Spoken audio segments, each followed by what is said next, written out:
Sir, आपण मागच्या विधानसभेला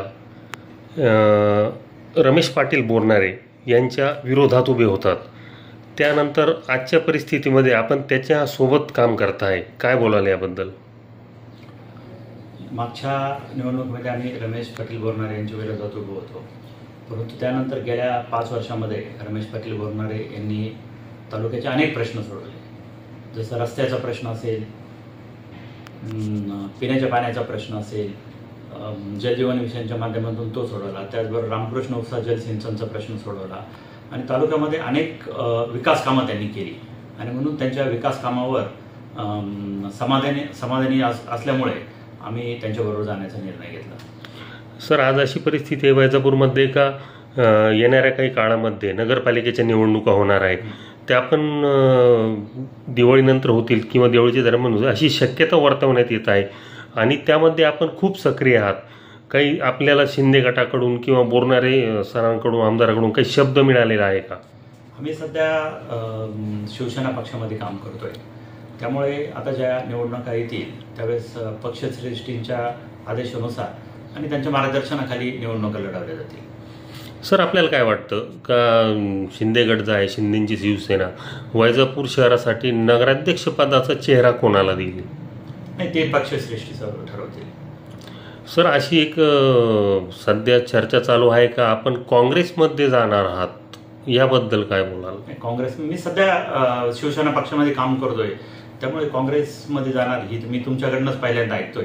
काँग्रेसमध्ये जायचं असतं तर मी त्याच्या आधीच गेलो असतो. शिवसेना पक्षामध्ये मी अलीकडेच प्रवेश केलेला आहे. कारण की मागील काही दिवसापूर्वी काँग्रेसचे काही पक्षश्रेष्ठी आहे ते वैजापूर शहरामध्ये आलते आणि आपण सुद्धा प्रयत्न केला होता त्यांना आपल्याकडे आणण्याचा, परंतु हे थोडंफार असं काही घडलं. अशी कुठलीही गोष्ट नाही.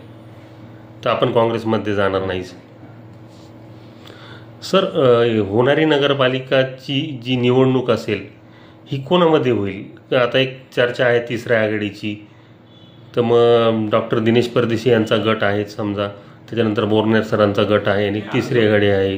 अजून आता निवडणुका लागायच्या आहे. निवडणुका लागल्यानंतर कशा युती आघाडी होतात त्याच्यावर ते सगळे गणित आजच्या घडीला त्याच्यावर काही बोलणं उचित नाही. सर, काय प्रमुख मुद्दे असतील, काय वाटतं तुम्हाला नगरपालिकेचे? नगरपालिकेमध्ये सर्वात महत्त्वाचा जो प्रश्न आहे तो स्वच्छतेचा प्रश्न आहे. त्याचबरोबर पिण्याच्या पाण्याचा प्रश्न आहे. गेल्या 25 वर्षापासून वैजापूरच्या नागरिकांना स्वच्छ पिण्याचं पाणी मिळत नाही. आरोग्याचे प्रश्न आहेत व नगरपालिकेच्या शाळांचे प्रश्न आहेत. त्यामुळे असे अनेक प्रश्न नगरपालिकेच्या माध्यमातून निर्माण झालेले आहेत. मागील 25 वर्षापासून नगरपालिका आहे डॉक्टर दिनेश परदेशी यांच्याकडेच आहे.